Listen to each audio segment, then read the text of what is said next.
इतिहास की दुनिया में आपका अभिनंदन। इतिहास पाठ में आज हम शकों की बात करेंगे। मेरे पास जो किताब है उसका नाम है प्राचीन भारत का राजनीतिक तथा सांस्कृतिक इतिहास, जिसे लिखा है प्रोफेसर विमल चंद्र पांडेय ने। मित्रों, शकों के सिलसिले में हम एक बार मिल चुके हैं और आज दूसरी बार मिल रहे हैं। पिछले अंक में हमने देखा कि शकों का भारत में प्रवेश किस तरह हुआ। आज हम आगे की बात करते हैं। अनेक साक्ष्यों से प्रकट होता है कि भारत के एक विस्तृत प्रदेश पर शक मुरुंड शाखा ईसा की 3री शताब्दी तक राज्य करती थी। जैन ग्रंथ सिंहासन द्वात्रिंशिका के अनुसार एक मुरुंड राज कान्यकुब्ज में राज्य करता था। हेमचंद्र के ग्रंथ अभिधान चिंतामणि से प्रकट होता है कि संपाक में मुरुंड रहते थे। अन्यान्य साक्ष्य पाटलिपुत्र पर भी मुरुंड जाति के आधिपत्य की सूचना देते हैं। आवश्यक बृहद्वृत्ति के अनुसार पाटलिपुत्र के एक मुरुंड राजा ने पेशावर में अपना एक राजदूत भेजा था, जो उस समय बौद्धों का एक प्रबल गढ़ था।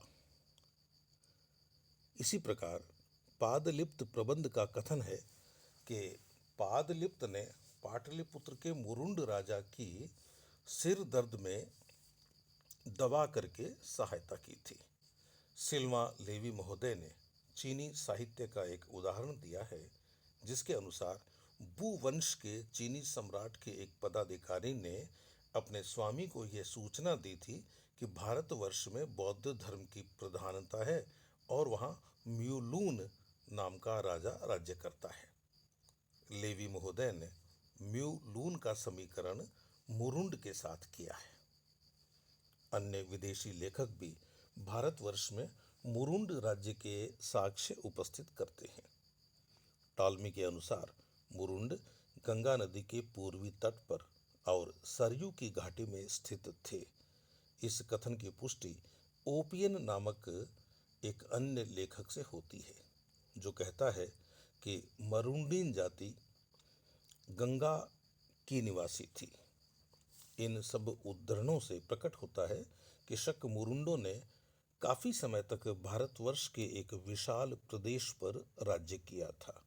गुप्त सम्राट चंद्रगुप्त की प्रयाग प्रशस्ति से में भी गुप्त सम्राट समुद्रगुप्त की प्रयाग प्रशस्ति में भी शक मुरुंडों का उल्लेख मिलता है।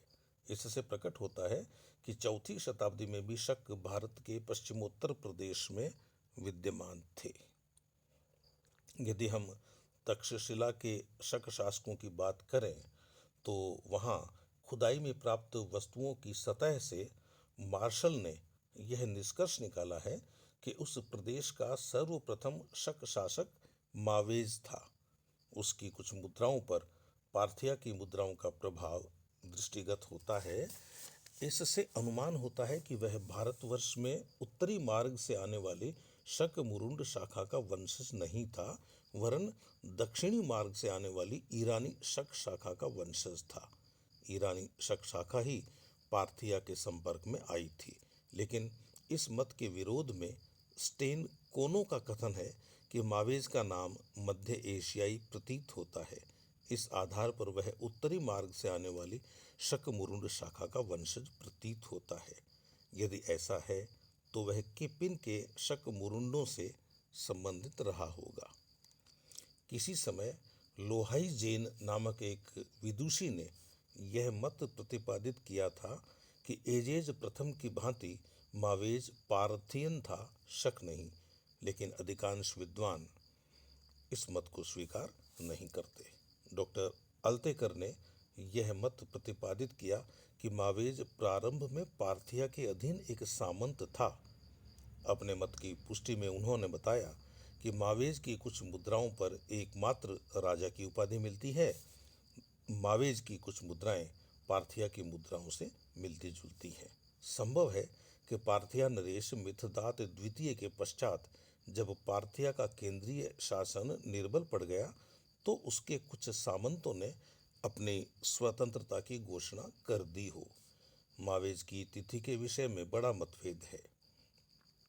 कहा जाता है कि मावेज की कुछ मुद्राएं सिंहासनासीन जीएस और गज शैली में मिली हैं। अतः उन्होंने यानी विद्वानों ने मावेज को एंटी आल्किडस के काल के समीप रखा है। लेकिन यह समझ लेना चाहिए कि मुद्राओं की समता के आधार पर निश्चित निष्कर्ष नहीं निकाला जा सकता। जैसे मावेज की मुद्राएं यूनानी शासक यूक्रेटाइडीज और डेमेट्रियस की मुद्राओं से भी मिलती हैं, परंतु फिर भी यह कोई नहीं कहता कि मावेज का काल इन यूनानी शासकों के काल के समीप था। मावेज का काल निर्धारण बहुत कुछ तक्षशिला ताम्रपत्र पर निर्भर करता है।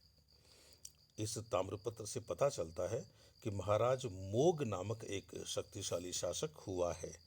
क्षत्रप, लियाक, कुसुलक और उसके अधीन उसका पुत्र महादानपति पथिक दोनों महाराज मोग के अधीन थे और यह मोग 78 ईस्वी में राज्य कर रहा था।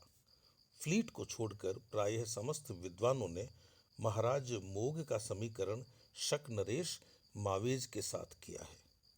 मानसेरा अभिलेख में भी लियाक का नाम मिलता है।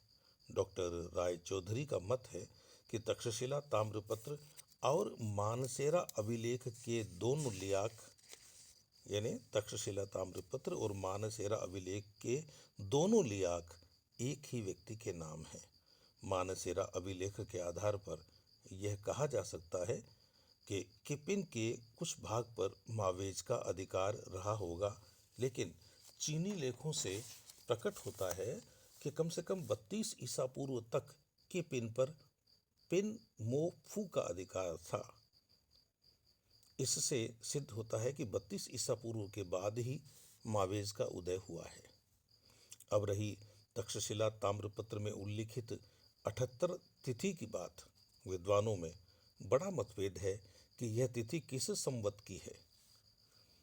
श्री आर.पी. चंदा का मत है कि मावेज ने स्वयं अपना एक संवत चलाया था और तक्षशिला ताम्रपत्र की तिथि मावेज संवत में ही मिली है। परंतु यदि मावेज संवत की स्थापना होती तो इस संवत की अन्य तिथियां भी मिलती, लेकिन ऐसा नहीं है।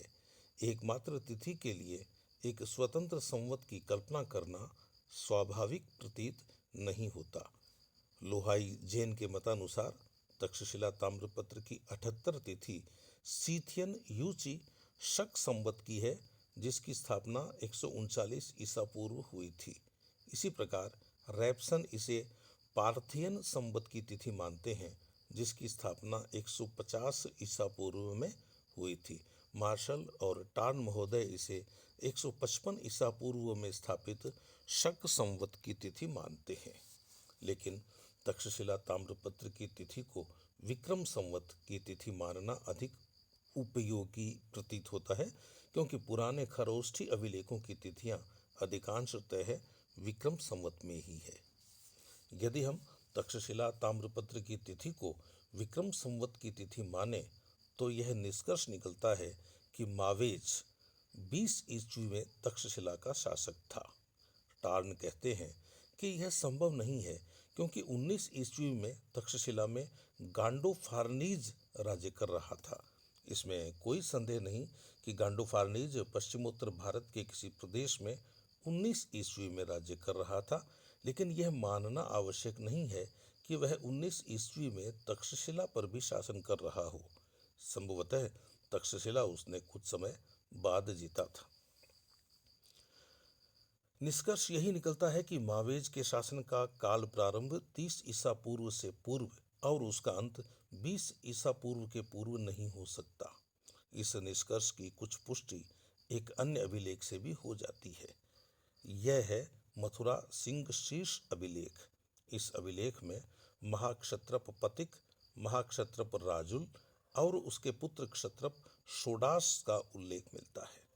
विद्वानों का मत है कि तक्षशिला ताम्रपत्र और मथुरा सिंह शीर्ष अभिलेख का पथिक एक ही व्यक्ति है। मार्शल महोदय ने मथुरा सिंह शीर्ष अभिलेखों के षोडाश का समीकरण आमोहिनी दान पट्टिका लेख में उल्लिखित षोडाश के साथ किया है। इस टैबलेट की तिथि 72 है। इसे यदि विक्रम संवत की तिथि माने तो षोडाश का समय 14 ईस्वी होगा। सोडास, पतिक, लियाक, कुशुलक और मावेज का भी समकालीन हुआ। इस गणना से भी मावेज की तिथि प्रथम शताब्दी के प्रथम चरण में पड़ती है।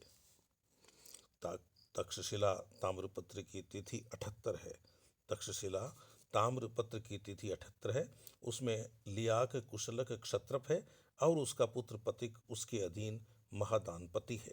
लेकिन मथुरा सिंह शीर्ष अभिलेख की तिथि 72 है।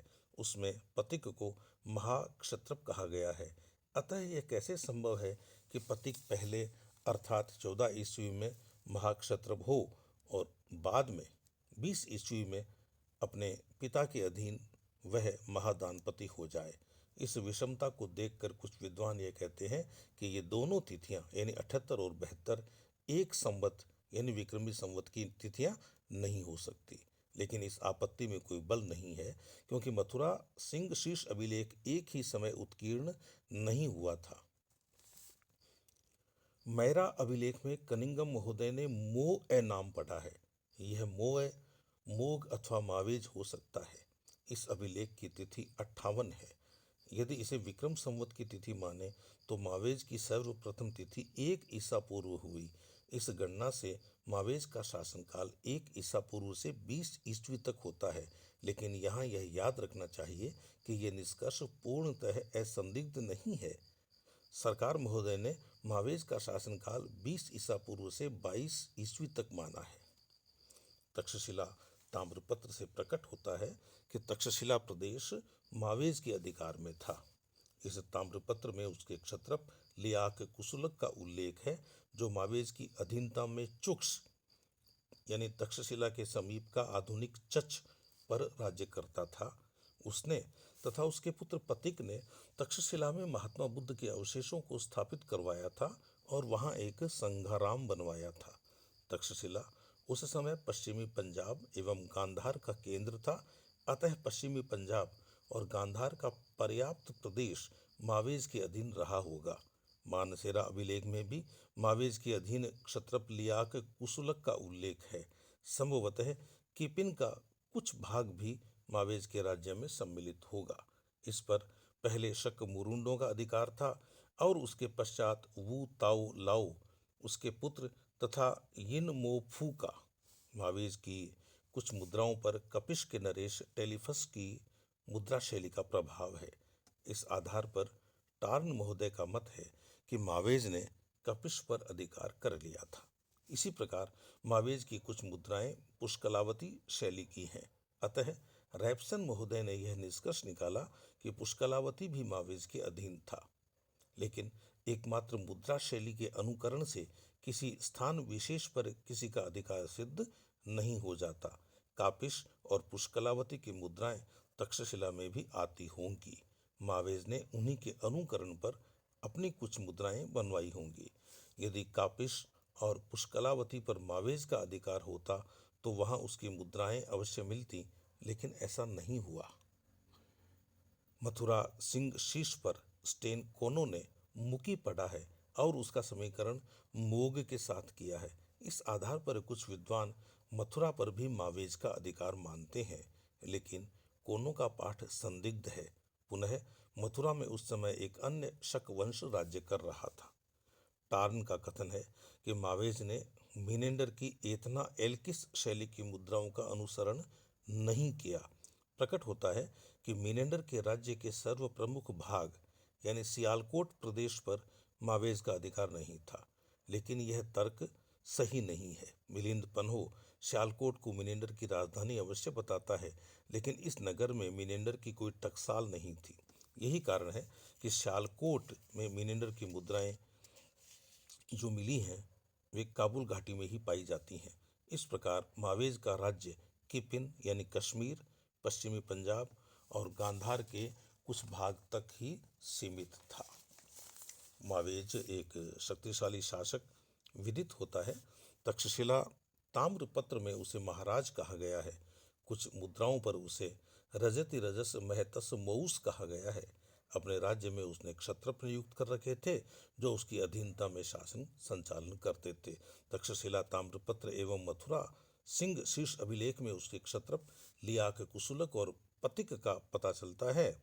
फ्लीट का मत है कि तक्षशिला, ताम्रपत्र और मथुरा अभिलेख के पथिक दो भिन्न भिन्न व्यक्ति हैं, लेकिन मार्शल और स्टेनकोनो उन्हें एक ही व्यक्ति मानते हैं, क्योंकि दोनों के नाम बिल्कुल एक हैं। दोनों की पदवी क्षत्रप अथवा महाक्षत्रप एक है तथा दोनों के धर्म में भी समानता है, दोनों ही बौद्ध हैं। कुछ विद्वानों का मत है कि मावेज की कुछ मुद्राओं पर पोसीडोन यानी समुद्र देवी का चित्र है। इस आधार पर उनका अनुमान है कि मावेज ने किसी सामुद्रिक युद्ध में विजय प्राप्त की होगी, लेकिन अन्य विद्वान मुद्रा चित्र को शिव का चित्र मानते हैं। टान के अनुसार उसकी मुद्राओं पर महात्मा बुद्ध और शिव के अंकन मिलते हैं। डेडियर महोदय का मत था कि मावेज एक नहीं वरन दो हुए थे। मावेज एक नहीं वरन दो हुए थे। एक मावेज ने बहुसंख्यक मुद्राएं चलाई थी जो अनेक स्थलों पर पाई गई हैं। उदाहरण के लिए एकमात्र सिरकप में ही इस मावेज की 107 मुद्राएं मिली हैं। दूसरे